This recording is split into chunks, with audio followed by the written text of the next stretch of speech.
are they going to hire me because of the company that I work for, or are they going to hire me because of me?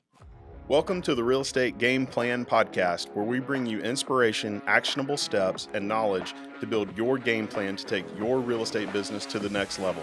My name is Demo. And I'm Derek, and we are licensed real estate brokers and your hosts for this podcast. Let's get started. We come to you with a really good question, a question that we receive on a regular basis. We probably had it as well especially when we were new, which is, what do sellers really look for and value? Are they going to hire me because of the company that I work for, or are they going to hire me because of me? Mm-hmm. What about the designation you have for helping sellers, certified buyers, agent, things like that? How many deals I've closed? What is actually really going to matter? So those are good questions. And we're going to dive in and take a look at an NAR study where we can actually see what was reported as top reasons why sellers actually chose the listing agent that they worked with. Yep. And this is a NAR 2021 complete study, so a full year study of sellers, and we're going to look at percentages of why those sellers chose the listing agent that they chose. And so very eye-opening information on here, so stay tuned so we can go through all of that with you. But let's lead off with the most important factors for sellers, and then we're going to flip and turn it to the least important factors for sellers. So most important, number one, Derek. So the number one, reputation of agent. Mm-hmm. That's kind of, something where you would say, okay, I could understand that as an agent. My reputation has to be good. You see my reviews online. You know I've sold a lot of properties. My reputation stands out. And so what was the percentage on that one? The percentage was actually 31%. Okay. That's pretty high. Yeah, it's almost a third of the entire, 100% study there is for the reputation of the agent. Kind of understandable. So what about number two? So number two is agent is honest and trustworthy. Okay. And what was the percentage on that? The percentage on that one is 26%. 26%. So we're looking at 26% for any agent, because if you're honest and trustworthy, you don't have to be an experienced agent to do that, right? You should be honest and trustworthy regardless. Absolutely. But any agent can do that. So 26% agent, honest and trustworthy, 31% reputation. If you are experienced, you have a good reputation, and you are honest and trustworthy, then now you're looking at 57% of the entire thing. So more than half of the sellers chose for one of those two reasons. You have both, you're in a great spot. But even if you're new, without a great reputation in real estate, you still are at 26%, likelihood of being chosen just from that, being honest and trustworthy. Absolutely.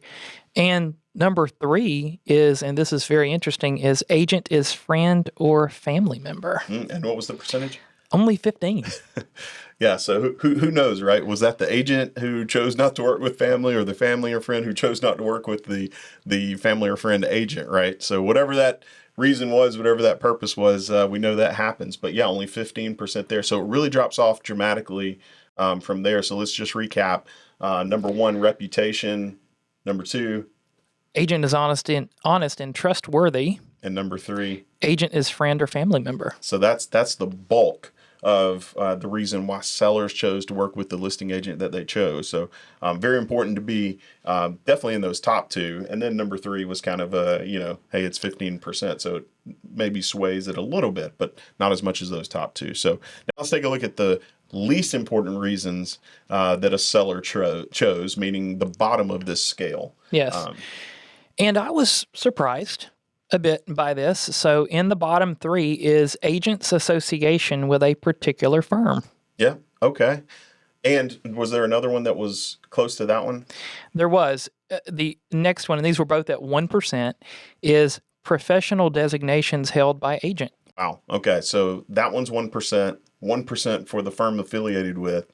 So we tend to think a lot of times as agents that the more education you have, which is great, and you do need that, you want to stay educated and know what's happening in the marketplace. But sometimes we get a little bit caught up with, I have this on my email signature, I have this on my website, all great things, especially if you market it the right way. Right. But let's also think about how much time some of those things take and where's your time best spent. And so right now, based on this study, sellers are telling you they honestly could care less based on this study, right? Of number one, your affiliation, but also number two, any kind of designations that you have. It's probably great. It might be icing on the cake, but 1% for both of those. Right, right. The designations may make you feel great, and that's wonderful.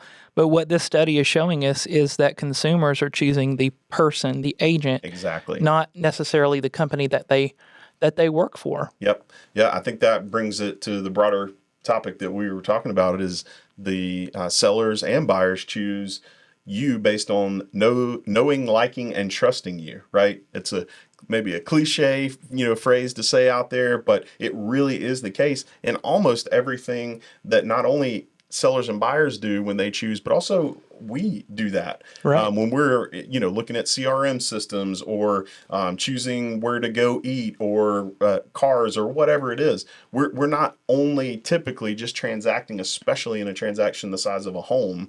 We're not only transacting based on typically, designation of that auto salesperson or whatever. We're looking at, my friend, works there. I know I can trust my friend to do that, transaction and treat me well. Or I know that person, maybe they're not the friend or family like we looked at number 3 on this list. And so, you do have to think about it like that. It is the know, like, and trust, and it really almost always comes back to that. And this survey even validates that at the top. Absolutely.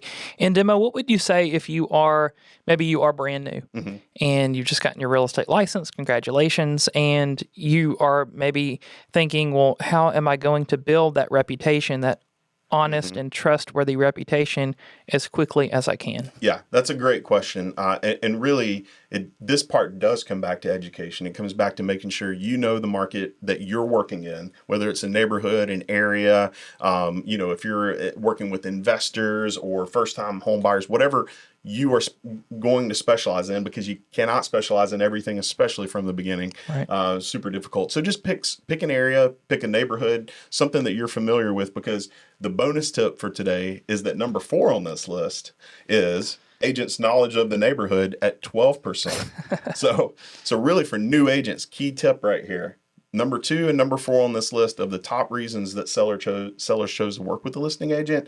Number 2, agent is honest and trustworthy at 26%, and then agent's knowledge of the neighborhood at 12%. So quick math, 38% puts you right up there at the top, and you could have done 0 transactions as long as you're honest and trustworthy and you know the area or neighborhood. Right. So you can do that in a week. Jump into real estate, go in the MLS system, drive around the area, the neighborhood, find out what's going on there, really get plugged in. And then obviously make sure that you understand the real estate process. And we have a lot of great classes here that will teach you contracts and things like that. That is typically the first hurdle that new agents face when they get their license is, well, how do I write a real estate contract? Because really it's not taught in I don't know any they really real estate don't school. teach you how to write the contracts. You'll have a general awareness of it usually in your class, but you can have so much fun getting to know the market. Yep. You can do so much with that as a new agent, being proactive, diving in there, familiarizing yourself, previewing properties even before you have a buyer. Definitely.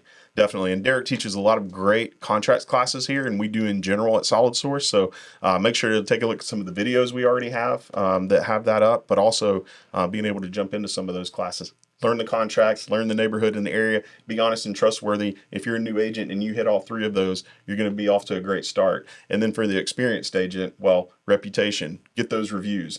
Go to Google My Business page, make sure you have one of those. Set it up, get reviews on there, get reviews on Zillow, on Facebook, on places that people go and see, and really make sure you maximize that reputation if you have that. Absolutely. And if you don't, let's build it. Yes. And thank you, Demo. And, I do tell agents here at Solid Source, you don't have to sweat the contract part of it, because we do go through, we have trainings and CE classes and videos where we actually go through each section of the contract. So you don't have to sweat that part of it, and you can really focus more on building your reputation. Definitely, definitely. Well, we hope you found this information helpful. Hopefully it makes you a little bit more confident when you face a listing appointment without having to think, I have to have 5,000 sales behind me and 1,000 reviews in my bucket and all of these designations and all of these things, and really just focus on the meeting with that client, knowing the area, knowing what they need, right? Which really comes back to a pre-listing appointment that we'll talk about in another episode. But really, setting yourself up for success and knowing this information can take you a long way. Yes. So thanks for watching and listening today. Let us know if we can help with anything else. You've been listening to the Real Estate Game Plan podcast. Don't forget to like and subscribe on YouTube and leave us a 5-star review on your favorite podcast platform. Thank you for listening.